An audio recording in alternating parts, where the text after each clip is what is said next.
Well, the tight end position really wasn't so great last year, was it? I mean, we're talking about the highest scoring season in NFL history, and you only had 2 standout tight ends, so that's pretty disappointing. Welcome to the show. This is Fantasy Football Today on Tuesday, January 26th. Adam Azer, Jamie Eisenberg, and who cares? Heath is here. Woo! Heath is back. Welcome back, sir.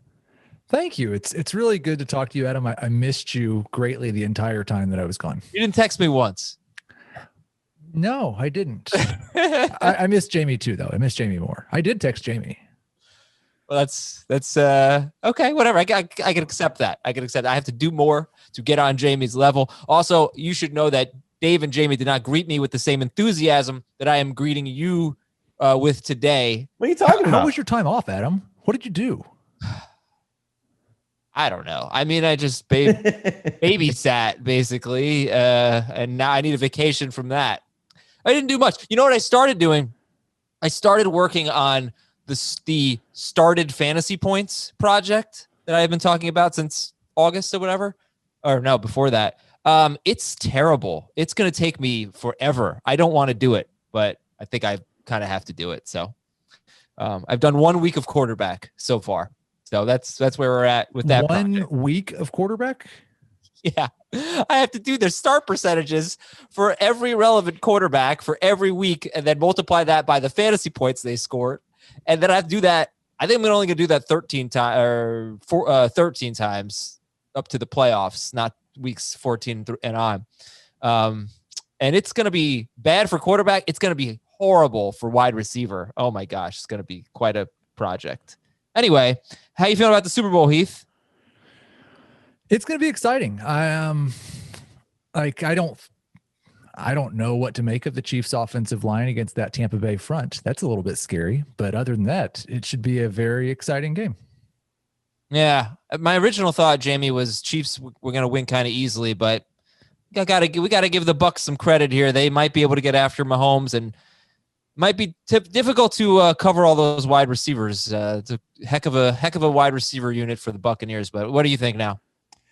I think that it's probably going to play out very similar to how last year's Super Bowl played out, where the Chiefs will probably struggle a little bit until they figure out how to block Tampa's front and Mahomes gets hot for a quarter. But I don't think it's going to the game's going to get away from them. So I think it's going to be an exciting game. I think it's going to come down to the fourth quarter.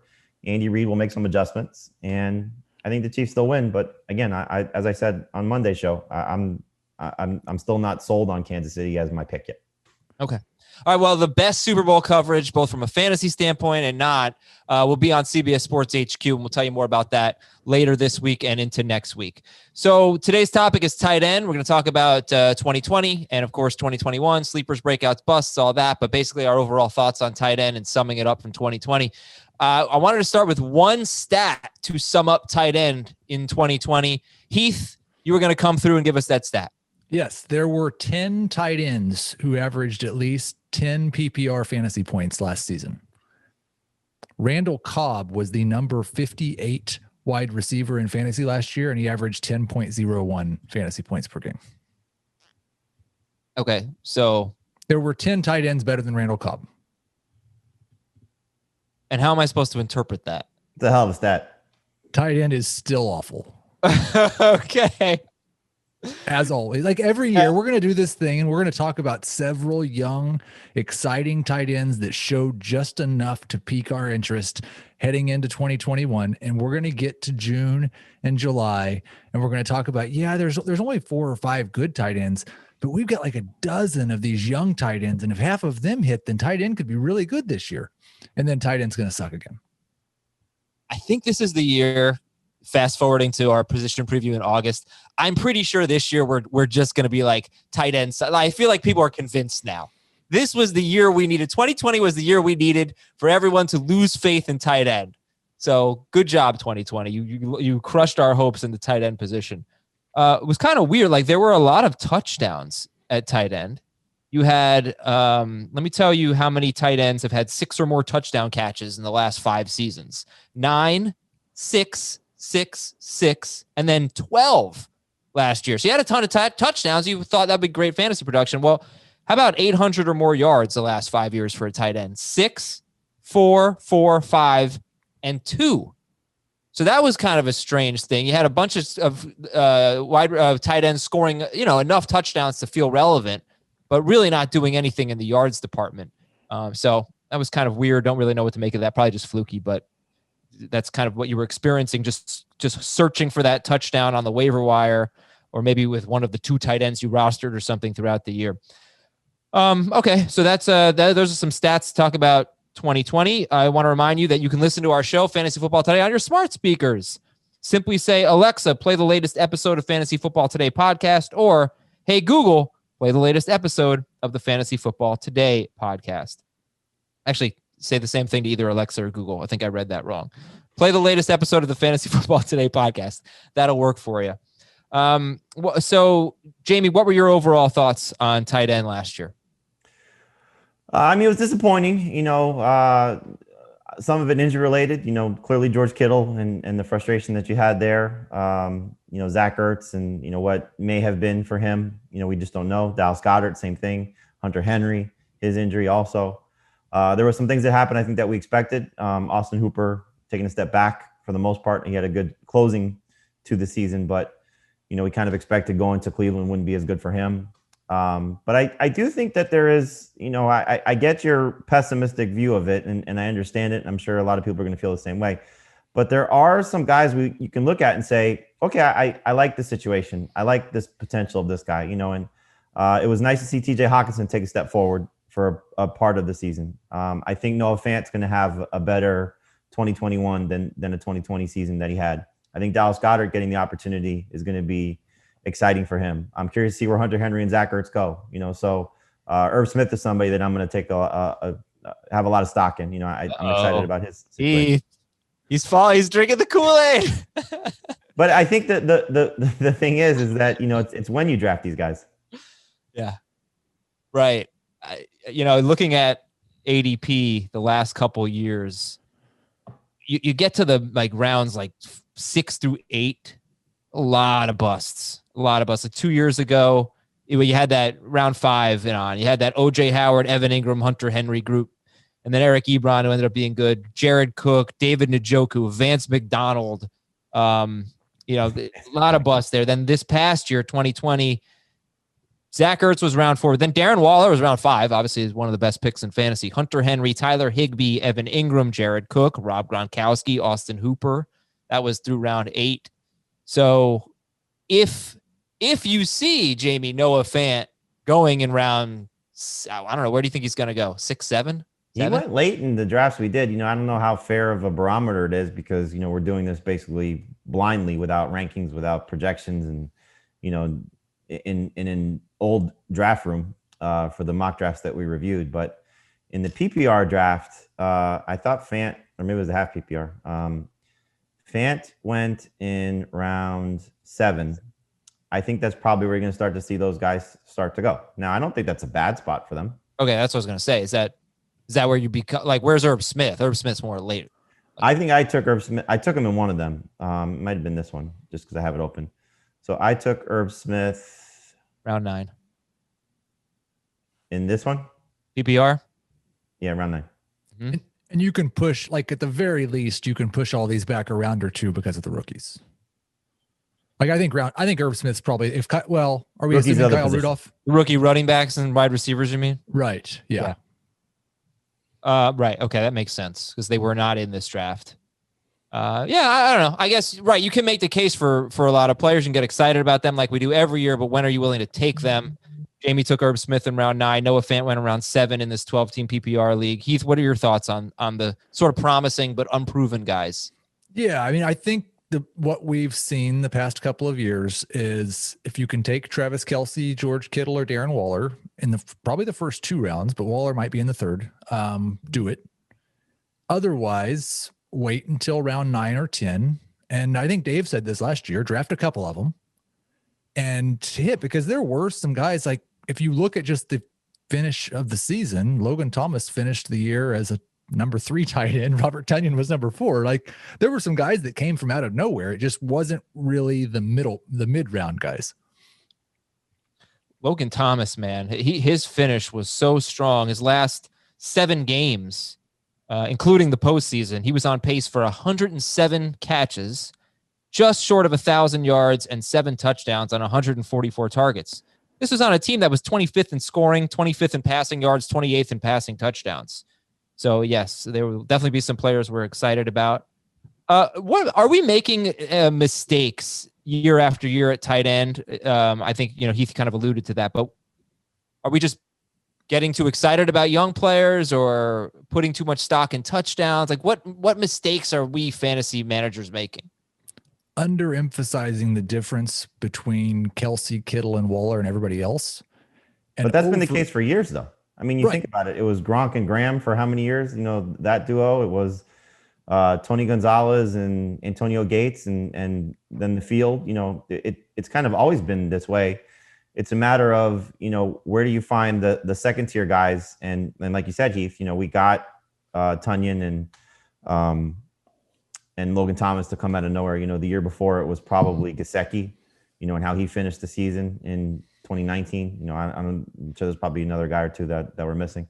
The nice thing about 2019 was, we were excited about Darren Waller. We were excited about Mark Andrews, and those guys lived up to those expectations, so we were overhyping the wrong guys. We were talking about OJ Howard and Hunter Henry and that group, and it was the other guys that performed at a much higher level. So it's, I think it's just, again, it comes down to, how sold are you on certain situations? And I think for a lot of these guys, Kelsey probably not in the same conversation. I mean, you think about it, Waller is the best receiver on his team. Andrews is arguably the best receiver on his team. Ertz for, the 3-year stretch was the best receiver on his team. Logan Thomas, is the second best receiver on his team. Kittle's the best receiver on his team. It's looking at, the incomplete receiving cores and probably saying, these are the tight ends I need to target a little bit more. So maybe Fant doesn't have that same opportunity to break out because of all the talent around him. Hawkinson may have reached his ceiling, and he did a lot of this without Galladay on the field. So, it might be a matter of just looking at, okay, the receiving core not as strong. Maybe these tight ends do have a chance to ascend and, could put a cap on somebody like Irv Smith, for example, as well. If you want some numbers on Hawkinson, Galladay played 5 games, played 30% of the snaps in one of them. So you know how I do it. I didn't count that game. So you play the 4 games with a healthy Kenny Galladay. Hawkinson averaged 34.5 yards per game. In the other 12 games, he averaged 48.75 yards per game. A really big difference. He was also on pace for 88 targets with Galladay and 105 targets without Galladay. That was a 16-game pace. You think about it, like Henry's best numbers came before really Mike Williams was a significant part of the Chargers offense. Gesicki's best stretch of games was when Preston Williams went out in 2019. It's not hard to figure out which of these guys have a chance to, ascend to potential greatness. I don't know greatness, but, consistent production. It's pretty interesting. I don't know that we've really framed it like that. Just kind of looking at the other, we probably have, but maybe not enough looking at the rest of the targets there. Okay. So when should we take Travis Kelce? Because I think when you make the mistakes, Heath, of not emphasizing the gap between the elites and everybody else enough, for a lot of people, it's, do I take these guys over running backs or very high-end wide receivers? So it's a difficult decision. So let's start with Kelce. When should we take Travis Kelce, who had his best season, and on a per-game basis, he was the number 3 wide receiver. He was better than all but 2 wide receivers per game, which is usually he's closer to, wide receiver 10. But when would you take Kelce? When I first did way back in December, an original top 24, I had Kelce at 8. I think 9 to 12 is the range where you should strongly consider him. I would not want to pass on him unless obviously I have the 12th pick and you get 2 picks in a row there, but I would not anticipate him coming back to me if I passed on him in round 1. Jamie, you look at the mock draft we did a couple weeks ago or 3 weeks ago, PPR, McCaffrey, Cook, Kamara, Henry, Chubb, Devontae Adams, Barkley, Jonathan Taylor, Travis Kelce, 9 to me, Austin Eckler, 10 to you. Then Zeke, then Clyde Edwards-Helaire, Tyreek. But yeah, 9th. That's exactly what Heath was saying.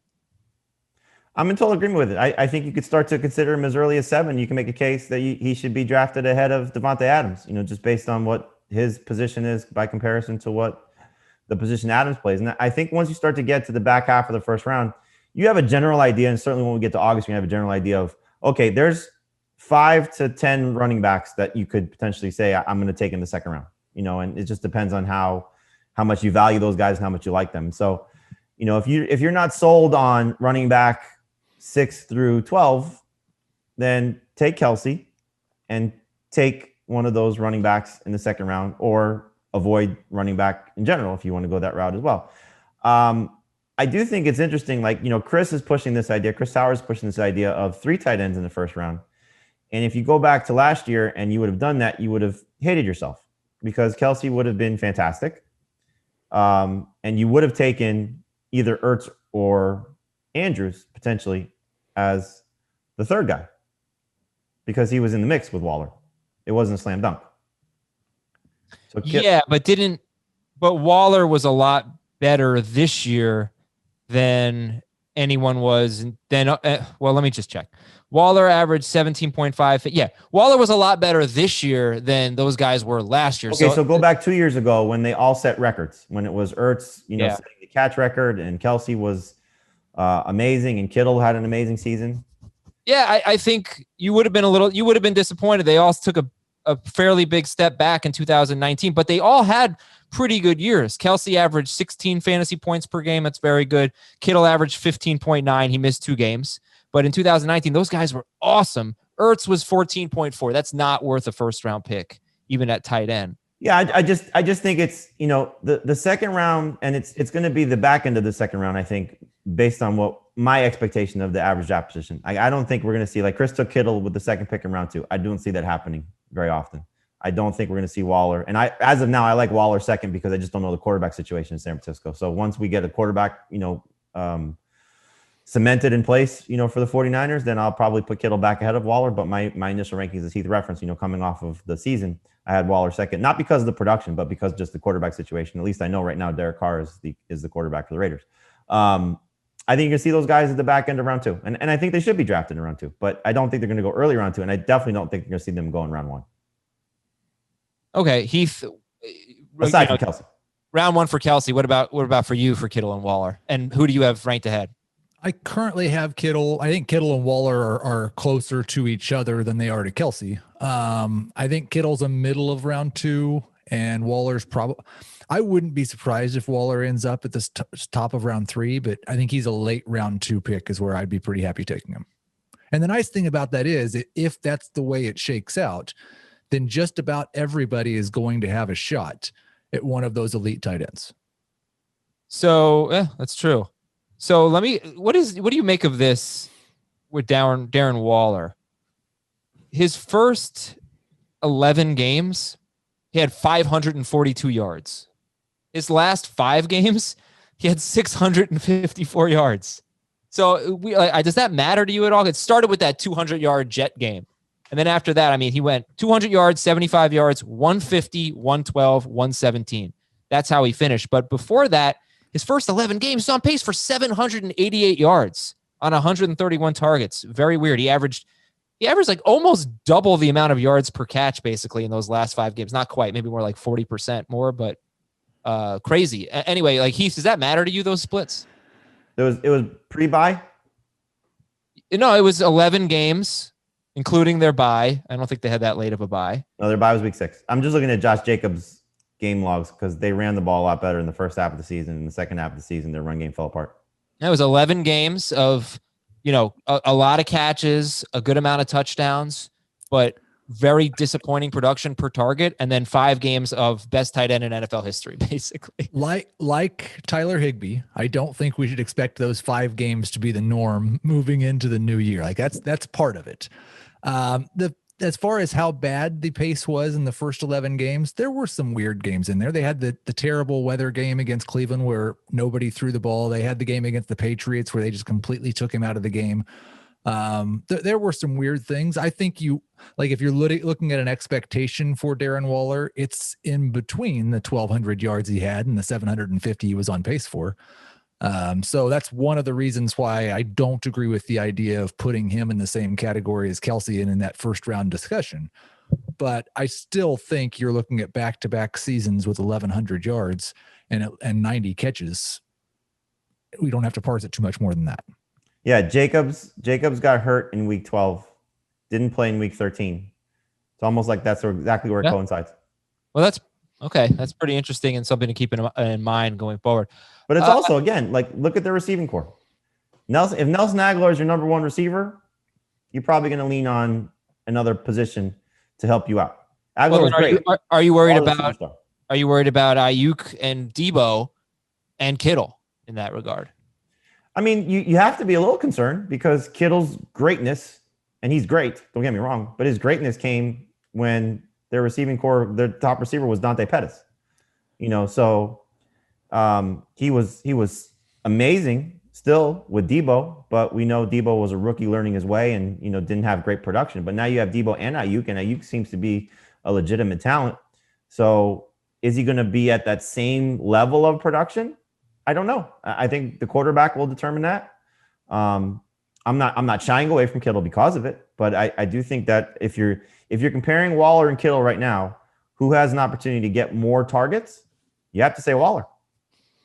Yeah, I would agree with that. The one thing, what I would say about the 49ers situation is I'm more worried about Debo than I am about Ayuk or Kittle, and I'm more worried about Ayuk than I am about Kittle if all three of those guys are healthy. I think Kittle's the one to be the least concerned about of those three. Yeah, they've played so few games at the same time. I don't even know. Maybe with Garoppolo.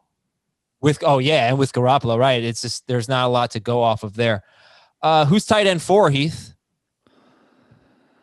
Oh, that's a discussion that we're probably going to fight over all summer. I don't even remember who I originally put at tight end 4. I'm working through my projections right now. I have Mark Andrews as my early top 4. I think Hawkinson is in that discussion, but I'd probably go Andrews still.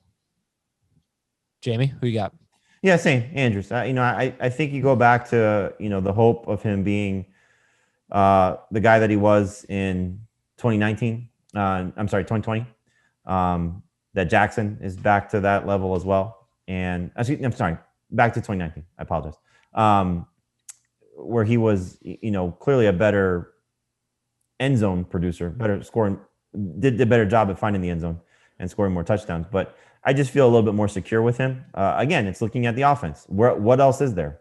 Marquise Brown's not a guy that's going to command 150 targets. He's just not part of his game, and that's not the offense. But Andrews, I think, is still the first read for Lamar Jackson. I still think that's the guy he looks for in the red zone. So I think he still has the most upside to be that fourth guy and can easily crack the top 3 if one of the other guys has a setback or, as Kittle's shown you each of the last 2 years, he gets hurt. And it's worth noting, while it was a disappointing season for Mark Andrews, he was also number 3 on a per game basis. He was better than TJ Hawkinson last year in his down year on a per game basis. Yeah, I had him as 4. I had him 5th in non-PPR, 4th in PPR, but it's probably very, very close with whoever was 3. Yeah, Kittle was 3, but he. Right, yeah, okay. I wasn't counting him. So 4th for Andrews per game in PPR. There was one thing though that needs to be considered. His splits were very different once Nick Boyle got hurt, which might not make a ton of sense, but I believe his routes run went way up. With Nick Boyle, he was on pace for 88 targets. Without him, if you want to remove the game that Boyle partially played, you want to just go without him, the 5 games that Boyle did not play, he was on pace for 112 targets. So, and that was with Lamar Jackson throwing less, actually, throwing fewer passes. Of course, Lamar Jackson, at one point, he said something like, he just started, he was like, I just had to run more. Because at the end of the year, Jackson was playing a lot better, but he was also throwing less. He was running a lot more. And that was his default. Like, our offense isn't really working right now. I'm just going to run more. So yeah, that's not great for Mark Andrews. In relation to that too, I mean, it wasn't just that they ran more. They ran a lot fewer plays. I think they ran like 5 fewer plays per game last year than they did in 2019. So that's where a lot of their total number of runs also went down last year. And I think that their percentage was very, very similar. It's just that they didn't run near as many plays. Okay. So why don't we talk about some sleepers, breakouts, busts. You can lump sleepers and breakouts in if you want, but let's start with that. Jamie, who are some 2021 sleepers? Well, I mean, Irv Smith is going to be a guy that toes the line. You know, is he a breakout? Is he a sleeper? I'll put him in the sleeper category for now. I just like the setup, especially if Kyle Rudolph leaves. We've seen some of that potential in production. I'm going to go back to Blake Jarwin. I think if he's healthy, he'll be the lead tight end for the Cowboys. You saw some good production from Dalton Schultz. I think with a healthy Dak Prescott, what Blake Jarwin had the potential to be going into the season before the ACL tear. I'll go back to him as well. And then Cole Kmet is another one, you know, just looking at the most likely scenario of Jimmy Graham leaving. And I hope for Jimmy Graham's sake, it was a pretty cool moment for him to end his time with Chicago, maybe his career, you know, catching the one-hand touchdown, walking to the tunnel in the place where you made your most of your production in New Orleans. Not the ending that you wanted, but certainly maybe the place and the play. So those are three that I'll look at a lot. And in that same draft, I drafted Irv Smith and Cole Kmet, you know, to what you said, Heath, about, you know, Dave's point of taking two. I think that's good if you don't get a guy that you like or a guy that you're sold on, or you think, you know, has potential. Take two guys you think has potential. So those are two sleepers. And then the breakouts, you know, Dallas Goedert's going to be number one if Zach Ertz is gone as expected. I think Noah Fant still falls in that category as a breakout guy. Those will be probably the two most popular ones. Okay, so Jamie says Irv Smith, Blake Jarwin, Cole Kmet as sleepers, Dallas Goedert, Noah Fant as breakouts. Heath, who do you got? Well, that's most of them. Noah Fant would be probably my favorite breakout. I think one guy is OJ Howard. It's going to be, and we're not talking about who's going to be on the Buccaneers next year yet, because they're still playing this year, but they have a lot of decisions to make with their offense, and Howard's still under contract for another year. So he could be really interesting as a deep sleeper coming off that injury. Agree on Jarwin. I think that there's a chance. I'm trying to find somebody else that Jamie didn't say, but I think he said them all. Okay. No, because I mentioned Gesicki. I'm blanking on his name for whatever reason. The rookie from New Orleans with Jared Cook on. Troutman. Yep. Yeah. And maybe Josh Oliver actually gets and stays healthy. That could be an offense that throws the ball to the tight ends a little bit in Jacksonville. What about Hunter Henry and Evan Ingram? I asked Jamie about them on FFT and 5. Heath, he's Jamie's more in on Henry than Ingram. Heath, what about you? How do you feel about those two who were, exciting young players for once upon a time? They're still pretty young. Who is Henry playing for? That will have a big impact on how excited I am. But if he goes to a good situation where you expect him to get targets, then yeah, I think you'll still view him as a low-end number one tight end. It's hard for me to get excited about Ingram just because of the way that they use him most of the time. But he will, if he is somebody that's available in round 9 or round 10, then I think he absolutely belongs in the sleeper category. If we're still going to draft him in round 6 or round 7, then I'll be out. No, I mean, in the draft we just did, he went after Zach. You took Zach Ertz. Now, we didn't have rankings. So you actually took 2 tight ends in rounds 12 and 13. I say we just did it. We did it like early January. Jonnu Smith and Zach Ertz you took with the last pick of round 12 and the first pick of round 13. And then Evan Ingram went right after that. And I know this was a draft where it's just, you were like, oh, man, maybe a lot of people were like, maybe I should have taken that guy because you just couldn't see who was available. But would you take Evan Ingram over Jonnu or Zach Ertz if you could do it again? I don't know. Again, why not over Jonnu Smith? Because you talk about target. You thinking Corey Davis is gone or something?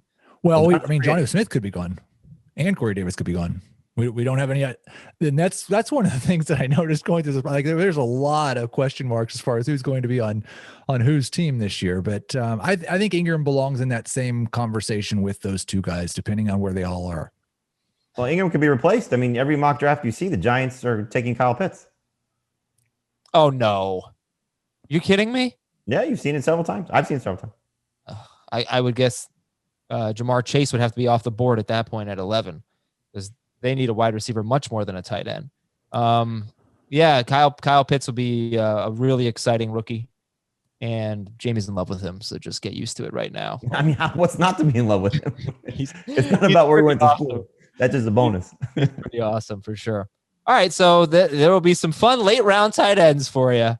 By the way, Evan Ingram was, let's just get these numbers here. He was 4th in targets, 5th in catches, 8th in yards among tight ends, and 51st in touchdown catches.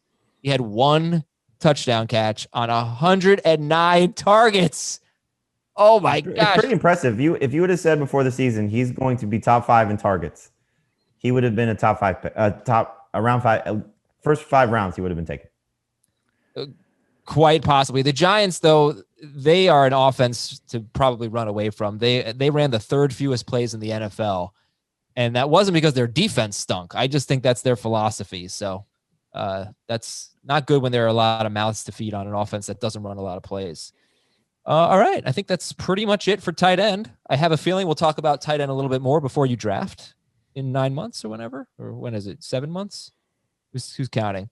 We'll take a quick break. When we come back, and we will talk about a few news items and read your emails. fantasyfootball@cbsi.com. Not a lot of news today around the NFL, but the Ravens want to extend Lamar Jackson.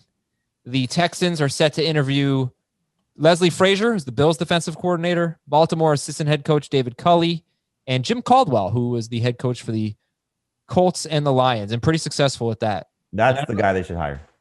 Caldwell, yeah. I know he had to step aside from the Dolphins because of health issues.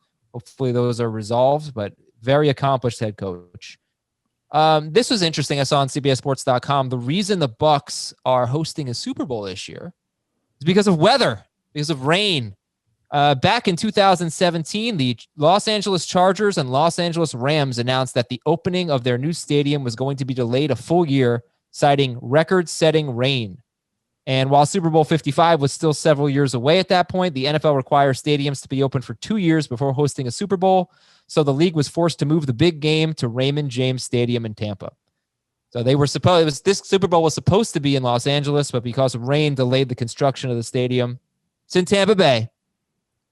How about that? Yeah, there you go. There's something that maybe nobody cared about, but I think it's pretty neat.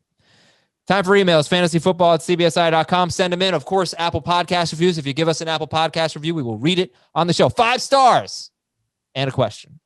All right, this is from Garrett. In my Empire League, similar to Dynasty, but with 6 bench spots and 3 taxi spots, I was offered this trade. I give up Russell Wilson and Miles Sanders. I get Kareem Hunt, Terry McLaurin, and the 2.04 rookie pick. So give up Wilson and Miles Sanders, get Kareem Hunt, Terry McLaurin, and the 4th pick of round 2 in the rookie draft. Assuming this is one quarterback? Yeah, one quarterback.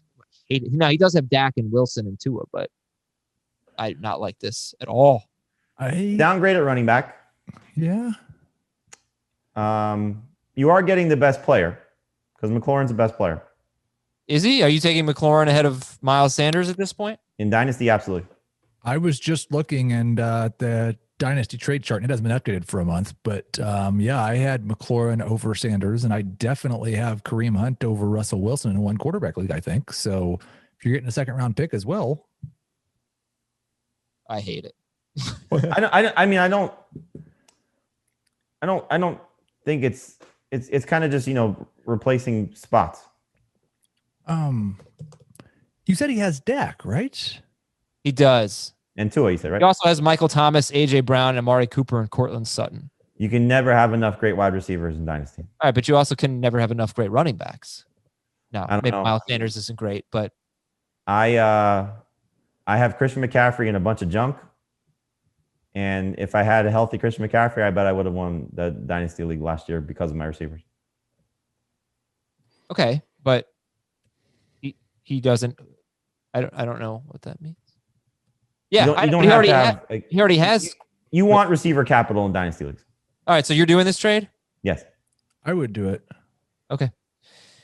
From Rusty, what do you think I can get for Nick Chubb? I took over an orphan team in a Superflex league. I had the first picks of rounds 1, 2, and 3. I traded 101 for 104, 207, and 212. Chubb is the best player on my team, but there's a manager who has 107, 112, and 204. Is that asking too much? Those 3 picks, the 7th, 12th, and then the 4th pick of round 2. Is that asking too much for Nick Chubb? No. If you get that, that's crazy. That's not. I think that's asking a little. I mean, you can ask. Right. That's a heck of a haul. Yeah, I mean, I wouldn't give that. Right. But you'd ask for it. Right. What would It's you give? Not quite an Azer trade. Would you give 107 and 204 for Nick Chubb? If I'm win now, yes. Oh, yeah. Yeah. Okay. This is from John. Hey, FFT gang. After 13 years, I finally won my first championship. Hey, John. But to help secure the win, I traded away $25 of my 2021 draft budget for Nick Chubb in a $200 league. So now I'm disadvantaged in our salary cap draft next season, and I'm trying to get creative. I can keep Chubb for $48 out of 175 for him, 200 for everyone else. But I also have these options. Jonathan Taylor for 31, J.K. Dobbins for 19, and Cam Akers for 11. I don't know how many he needs to keep. That's the problem. Chubb is the worst value, isn't he? For sure. By far. So you've got Chubb for 48, you've got Taylor for 31, Dobbins for 19, and Akers for 11. How would you rank them in terms of value, Jamie? I would rank them Taylor, Akers, Dobbins. I think I agree. Okay. So I know that helps. Taylor's first and Chubb's last. Why do you think Cam Akers fell kind of far, like in the drafts we did in early January? He was coming off of the ankle injury, and so I think a little out of sight, out of mind. Yeah, he went 36th in the full PPR, and I believe I took him in the 4th round, probably about 40th overall in the half PPR league. Yeah, so we had this discussion while you were gone when we broke down the drafts. And I wanted to get in on it because I thought it was so interesting. Yeah, like Dave said already, he would have taken Akers over whoever he took. Oh, Edwards-Helaire. I had picks at the back end of the first round, so I really was out on this unless he would have fallen to me in round 3. But that wasn't happening. So I think Akers is going to end up being a late round 2 pick. I mean, just look at these carries in his last 6 games, including the playoffs: 21, 29, 15, 21, 28, 18. And the game with 15 carries was a Jets game. He got hurt in that game, came back, but missed some time. But that's just an incredible workload. It's it's kind of like Nick Chubb in that you're probably, the one thing we don't know that could change things is could his role grow in the passing game? The Rams, the last 2 years, just haven't really thrown the ball to their running backs at all. And they preferred to throw it to both Malcolm Brown and Darrell Henderson over Akers last year, but he was a rookie. I don't know what his receiving upside is, which will hold him down a little bit in PPR, but he could be a top 12 back next year. The flip side of that, though, is he got all of that work. The latter part of it, certainly the playoffs, Darrell Henderson wasn't playing. So how much of a role does Henderson still have? Now, obviously, As we saw when they came back from their bye, it was the Cam Akers show. And that was kind of what we were hearing from the offseason on. I continue to reference Jordan Rodriguez of The Athletic. She told us that on HQ in the preseason. She kept reporting it throughout the season. And that Akers would build toward the end of the year. And that's what he did. And so is Darrell Henderson completely forgotten? Or does he still have that complementary role that we see with backups that could just drive down the price a little bit of Cam Akers and drive down the value, the production as well? Heath, how was your first show back? What'd you think? I really thought it was fantastic. You guys carried me. I appreciate it. You are very welcome. That's what we're here to do. And we'll talk to Heath and Chris Towers on Thursday with a look at some early projections for the 2021 season. Thanks to Jamie, Heath, and Ben. I am Adam. Thanks so much to all of you for listening and for your emails. Leave us an Apple Podcast review. We'll read it on the show. And we'll talk to you on Thursday, both on Fantasy Football Today in 5 and on FFT. See ya. Want more of the Fantasy Football Today podcast and nonstop year-round fantasy advice? It's simple. Hit the subscribe button and hang with us all throughout the year.